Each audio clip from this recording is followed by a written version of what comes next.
Hello everyone, welcome back to a new video. Thank you for being here with me today and spending some time with me.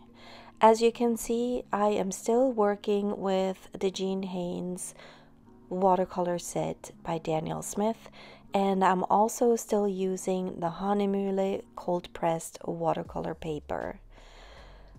You're watching me prepping the back, meaning I'm just gonna put some water on the back so that when I start working on the front, my paper will curl back the other way and flatten out.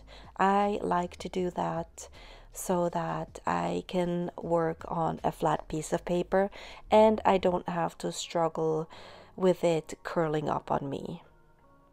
I have at least a couple more videos coming up working with this set of colors, so I hope you enjoy watching me explore these colors and what they can do and how they will interact with each other.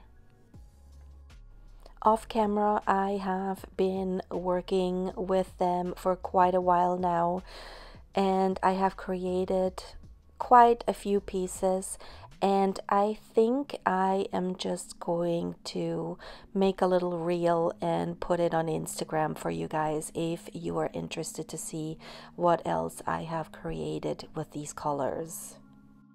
For today's video, I have decided to revisit an old style that I haven't done in a while, and I thought that these colors would work perfectly for this style. And so all I'm doing is I am putting down water. I have to put down quite a bit of water. This paper will soak up the water pretty quickly, so I had to keep adding water to it, but I only added in certain parts, and then I'm gonna drop in the color and let it mix organically. For me, this is a little bit more precise work. If you've been here for a while, you know that I like to just drop in colors and see what they're doing. Today I wanted to be a little bit more deliberate with how I apply the colors, meaning I want to make sure that I butt up colors that I know will mix well together. So I did the yellow, and I think I put down some orange as well into the green because those 2 or 3 shades work really well together. And as I'm working my way up, I am adding blue and then the purple and the pink.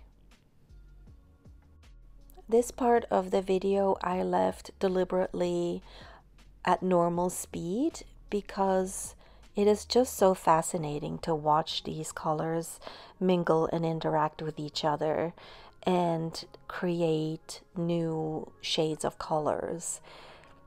And as I am adding a new part of water, I am touching the previous colors ever so gently, and that will open up the gates for those colors to move up into the water space and then mix again with the new set of colors.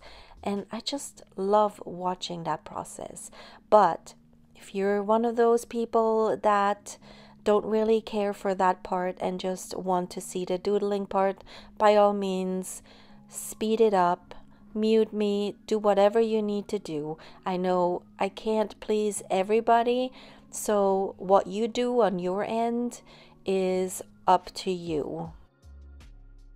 As I was putting down the purple, I was thinking to myself, this is much darker than I remember. And then I realized instead of the purple, I was using the moon, which one is it now? The darker purple. I can't remember the name of it right now, but yeah. And then I realized what I was doing, and then I added the brighter purple to it. It all worked out in the end, but it's just funny sometimes. When I put the color on my palette, I put it in the purple spot without noticing, and that's why I mixed the two up. But no worries, it all worked out in the end. In fact, I kind of liked that these two were mixing together and that the lighter purple mixed with the blue and the green below first. So sometimes you just have to go with the flow and realize that it's all good and it all works out after all.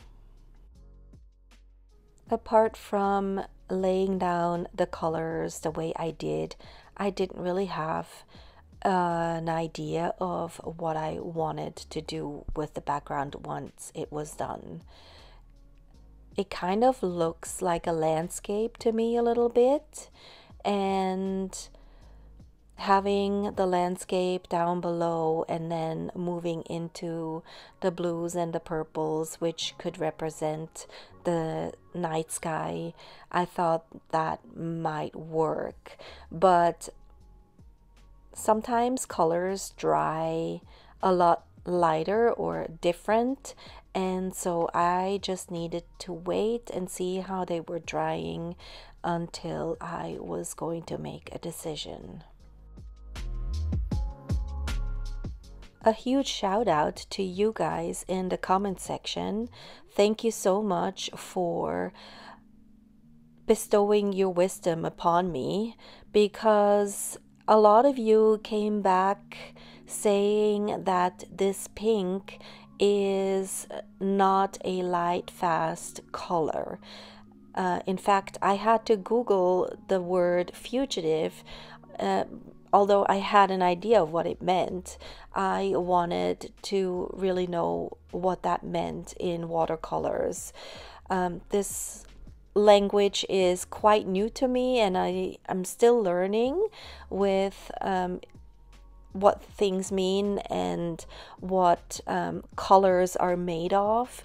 Some of you are really good with remembering all of the numbers that come along with the colors.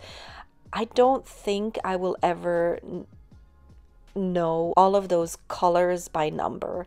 So I appreciate that you tell me these things. And so for those of you who are new to these colors, apparently Moonglow is the color, I think.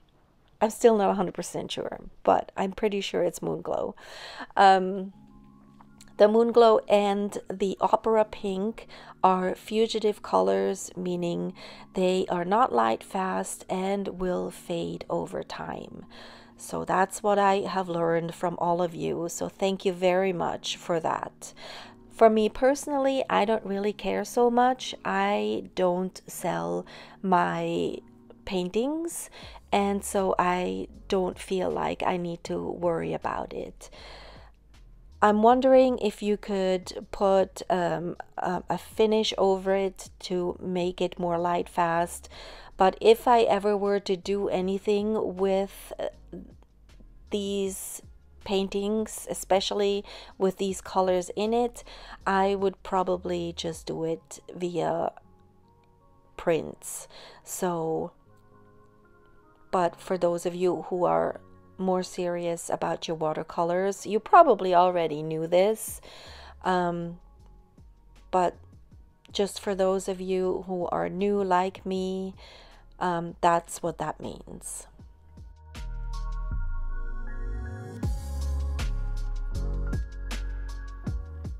As I mentioned before, I have worked with these colors off camera quite a bit this week, and I noticed that they dry beautifully. They don't fade as they're drying. The granulation is beautiful, and so me adding more color to it probably was a little bit overkill, but I did it anyway, and I just wanted to intensify certain spots a little bit more. And also that blue has my heart. I love that blue so much, and so I just had to add a little bit more on top. But this is what I have so far, and I am super pleased with how this turned out.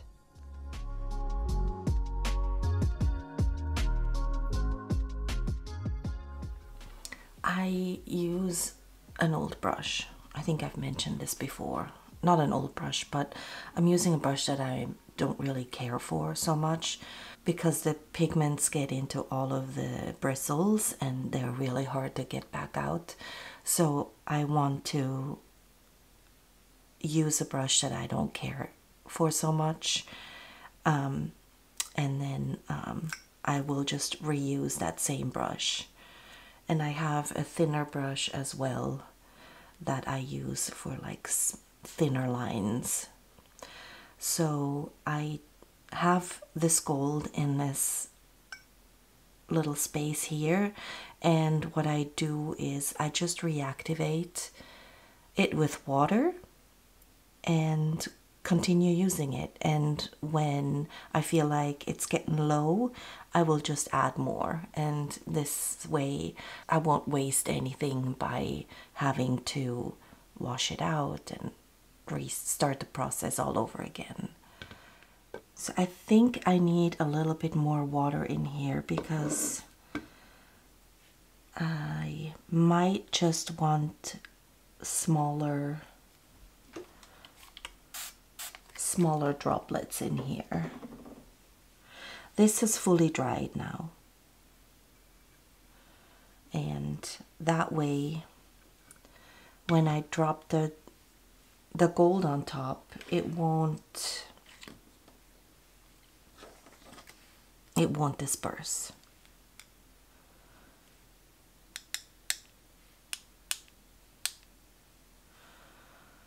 I might need to be a little bit more forceful.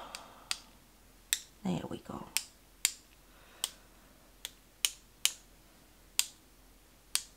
This gold is so beautiful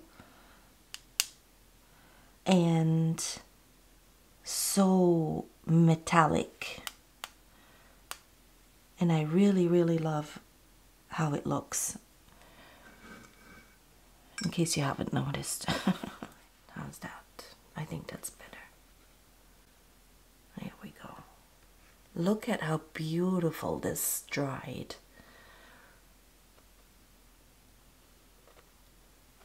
I was going to splatter some of the colors as well, but I think I'm gonna leave it. We're gonna be doodling over it, and I don't think it needs it. There's a lot going on as it is.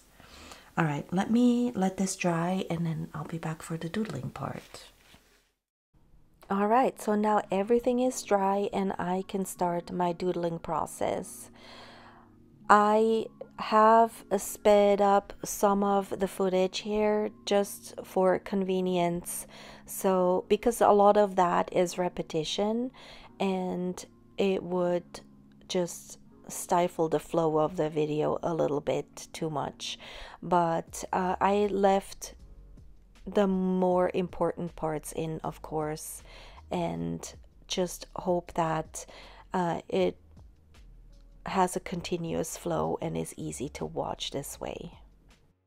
I'm also making a point of showing you what I am using, but just know that there is a list of all the materials that I use and that I can put a link to it in the description box that you can find below this video.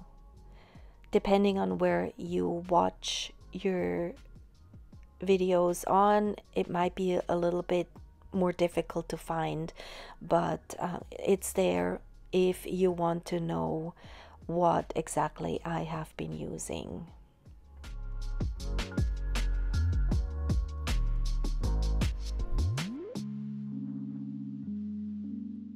All right, I think I am going to put some music over my doodling process so that you can enjoy this part in peace. If you have any questions, please leave me a comment and I will try and answer it promptly. Thank you so much for joining me today. I hope you enjoyed this video. I hope this was something that you didn't think you needed to see today. And I will see you next week with another painting created with these watercolors. See you then.